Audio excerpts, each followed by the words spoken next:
السلام علیکم ورحمۃ اللہ وبرکاتہ۔ دوستو میں ہوں عبد المنان اور آپ دیکھ رہے ہیں اسلامک نالج فار یو۔ آج کی اس ویڈیو میں ہم آپ کے لیے لائے ہیں ہوا میں اڑنے اور ہوا میں پرواز کرنے کی تعبیر، یعنی اگر کوئی انسان خواب کے اندر اپنے آپ کو اڑتا دیکھتا ہے یا ہوا کے اندر پرواز کرتے دیکھتا ہے تو اس کا کیا مطلب ہوگا۔ اگر آپ یہ دونوں خوابوں کی تعبیریں جاننا چاہتے ہیں تو آپ نے اس ویڈیو کو بالکل آخر تک توجہ کے ساتھ سن لینا ہے۔ اور خوابوں کی تعبیروں کی طرف بڑھنے سے پہلے میں آپ کو بتاتا چلوں، اگر آپ اپنے خوابوں کی تعبیریں جاننا چاہتے ہیں یا کسی بھی خاص ٹاپک پر، کسی بھی خاص خواب پر آپ چاہتے ہیں کہ ہماری ٹیم ویڈیو بنائے، تو ویڈیو کے نیچے ہی آپ نے کامنٹ باکس کے اندر ہمیں لکھ دینا ہے۔ بالکل آپ نے چھوٹا سا میسج کرنا ہے کہ اس خواب پر ویڈیو بنائیں یا اس خواب پر ویڈیو بنائیں، تو ہماری ٹیم انشاءاللہ عز و جل اپنی آنے والی ویڈیوز میں آپ کے ان ٹاپکس کو بھی شامل کرنے کی پوری کوشش کرے گی۔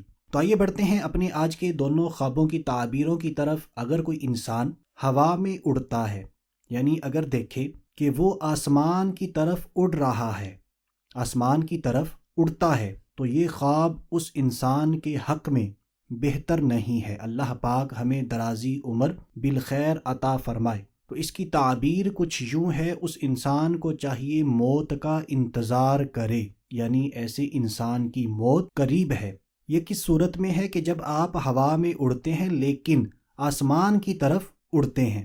اب اگر کسی انسان نے خواب میں دیکھا کہ وہ ہوا میں پرواز کرتا ہے، یعنی اگر زمین کی طرف اپنے آپ کو اترتا دیکھے، تو اس کی تعبیریں دو بنیں گی۔ اس انسان کو سفر درپیش ہوگا، وہ انسان سفر پر جائے گا، اور دوسری تعبیر ایسا انسان راحت و آرام پائے گا۔ تو دوستو یہ تھے ہمارے آج کے خوابوں کی تعبیریں۔ اللہ پاک کی بارگاہ میں دعا ہے، مجھے جتنے بھی دوست احباب سن رہے ہیں، اللہ پاک ہم سب کو درازی عمر بالخیر عطا فرمائے، اچھی نیکیوں بھری خوشیوں بھری لمبی زندگی عطا فرمائے۔ تو دوستو آج کے لیے اتنا ہی، اگلی ویڈیو تک کے لیے اجازت چاہتے ہیں۔ اپنا خیال رکھیے گا، لیکن جانے سے پہلے ویڈیو اگر آپ کو اچھی لگی ہے تو لائک کر دیجئے، شیئر کر دیجئے، کامنٹ کر دیجئے۔ تو اپنا بہت سارا خیال رکھیے گا، ہنستے مسکراتے رہیے گا۔ اللہ حافظ۔